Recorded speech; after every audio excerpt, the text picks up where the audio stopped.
거시경제 입문자가 가장 먼저 알아야 할 지표 물가 상승률.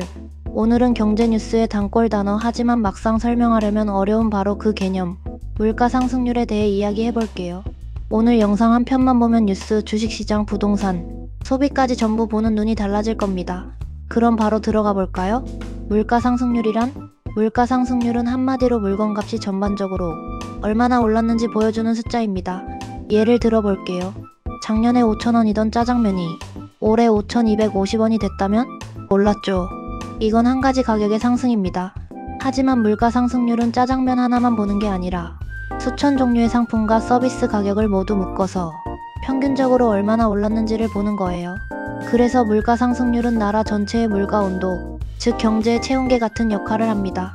물가가 올라가는 이유는 두 가지로 나눌 수 있어요. 하나, 수요 증가형 인플레이션. 사고 싶은 사람이 많아지면 가격은 자연스럽게 올라가죠. 경기가 좋아져 사람들이 소비 투자를 마구 늘릴 때.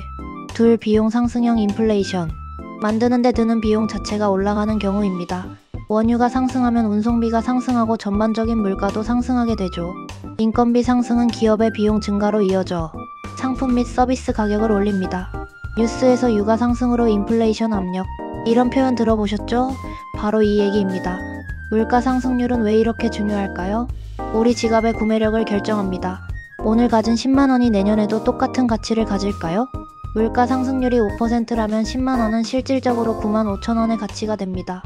중앙은행의 기준금리 결정에도 영향을 주게 됩니다. 물가가 너무 빨리 오르면 한국은행은 금리를 올립니다. 금리를 올리면 소비와 대출이 감소하게 됩니다. 물가 안정에 효과적인 작용을 하기도 하지요. 반대로 물가가 너무 낮거나 떨어지면 디플레이션 위험을 느껴 금리를 낮춰 돈을 돌게 만듭니다. 즉 물가, 금리, 대출, 부동산, 주식시장 모두 연결돼 있어요. 물가가 빠르게 오르면 기업 실적과 주식시장에는 어떤 영향이 가는지 알아볼게요.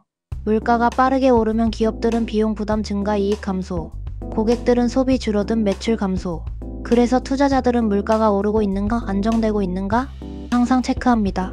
코로나 팬데믹 이후 전 세계적으로 물가가 급격히 상승한 이유는 단 한 가지가 아니라 여러 요인이 동시에 폭발적으로 겹쳤기 때문입니다. 다음 내용을 보면 왜 팬데믹 이후 인플레이션이 그렇게 심했는지 흐름이 한 번에 잡힐 거예요. 코로나 이후 물가가 급상승한 핵심 원인을 알아볼게요.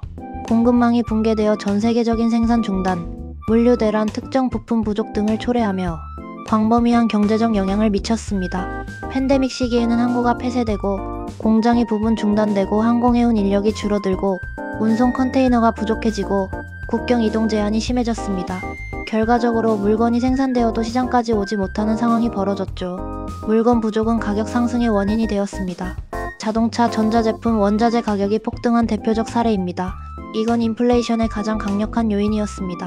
전 세계적인 돈 풀기 사상 최대의 유동성 공급, 각국 정부와 중앙은행은 경제가 무너지는 걸 막기 위해 엄청난 돈을 풀었습니다.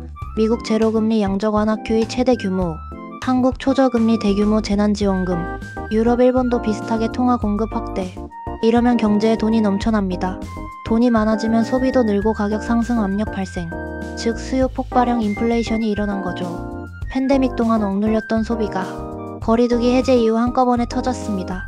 여행, 외식, 패션, 서비스업, 자동차 등 수요가 갑자기 몰리면서 가격도 함께 뛰었죠.